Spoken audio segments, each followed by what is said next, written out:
So ang tanong po ay, ano ang kahihinatnan po ng rally na sinimulan kagabi sa Forbes Park na nakita natin doon si Congressman Kiko Barsaga?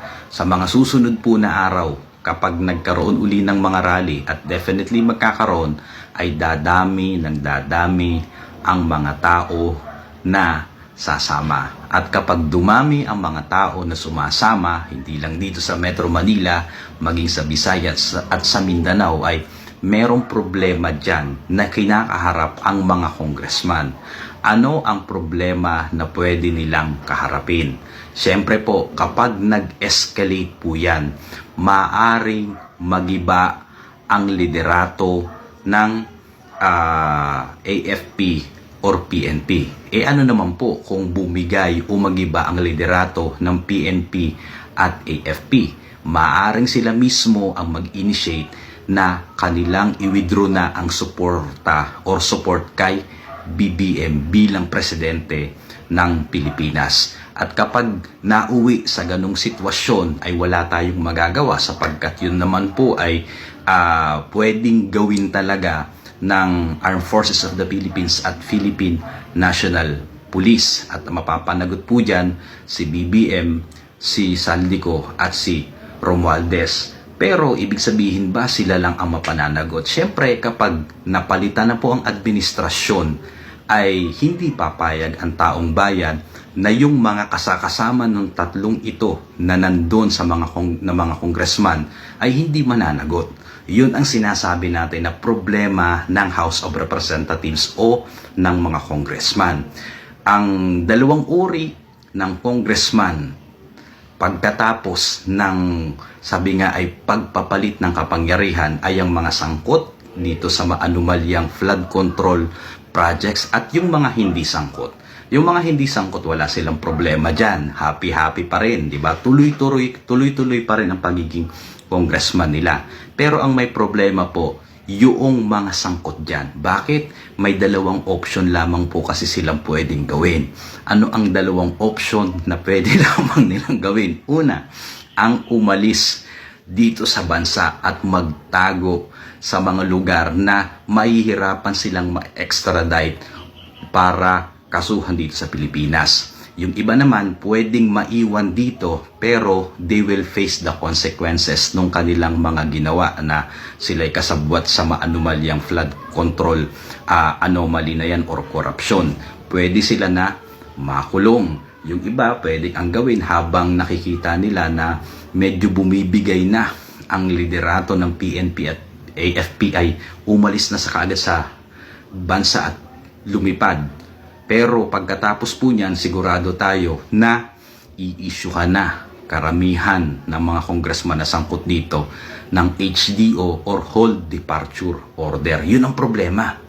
Kaya ano ang solusyon ng mga congressman na sangkot dito para hindi na mangyari sa kanila yung dalawang option na yon, yung aalis sila ng bansa para maiwasan itong pagkakasangkot nila at makasuhan at makulong, di ba? Or yung maiwan dito at diretso ng makasuhan, di ba? Ano ang gagawin? Magandang gawin nila. Ang best option po dyan ay yung sabi nga natin yung galaw ng isang politiko na from being a villain to being a hero. Paano yung ganong move ng isang congressman? Kung ako yung isang political advisor ni congressman, itong sasabihin ko, kung suportahan na natin ang impeachment complaint nitong si Kiko Barsaga. Baka sabihin naman ng isang congressman, ba't nga naman ako susuporta dyan? Ako lang yan. Tandaan po natin, kung inyong napanood, ay yung interview ni Corina Sanchez dito kay Congressman Kiko Barsaga. Ang sabi niya, meron ng group of reformists or reform group dito sa Kongreso na sumusuporta sa kanya. Yun ay totoo dahil parang ilang linggo na natin sinasabi yan dito sa ating mga videos at pag tayo ay nagsasagawa ng pagla-live na merong mga congressman na ang sumusuporta dito kay Kiko Barsaga sapagkat hindi yan gagawa or magkakaroon ng aksyon na katulad niyan kung alam niya na nag-iisa lang siya. Malakas ang loob niyan dahil merong ganun grupo na. Iba pa po yung grupo nitong mga congressman na mga kaalyado ni BBM na gusto nang mag-withdraw ng suporta kay BBM at sumama at pumirma sa impeachment. Iba pa rin po yung grupo nitong sila Kong Pulong at sila Congressman Ungab. So tatlong grupo na yan. So ang sasabihin lang natin sa isang congressman ay, Kong, sumama ka na. Kung hindi mo pa man alam yan, makipag-ugnayan ka na doon sa kumbaga kay Congressman Kiko Barsaga, or alam ko naman na nararamdaman mo na rin yan sa iyong mga katabi, sa iyong mga seatmates, di ba? Na mayroong ganyang grupo habang hindi pa huli ang lahat. Di ba? So ang gawin mo na lang ay suportahan, dahil kapag nangyayari na ito, kumbaga it's just a matter of time na ang pinag-uusapan na lamang dito. Anytime pag nag-escalate to, kawawa ka at kawawa ang pamilya mo. So, yung iisipin mo na baka hindi ako matanggap di ba? Baka hindi ako, kumbaga, usigin pa rin ako pag nawala itong si BBM. Hindi po, madaling kausap ang mga Pilipino. Di ba? Kaya naming kalimutan yan kung ididiin nyo lamang si BBM, si Martin Romualdez, at yung ilang mga sangkot dyan, katulad ni Saldico. Iligtas na ninyo ang inyong mga sarili sa nalalapit na paghahabla sa inyo at masira pa ang political career nyo.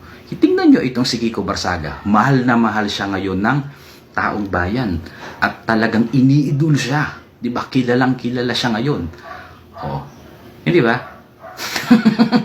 Kumbaga, doon na lang tayo sa laro ng politika Diba? Sa laro na lang ng politika, gusto mong bumunga yung pangalan mo, di, suportahan mo si Kiko Barsaga.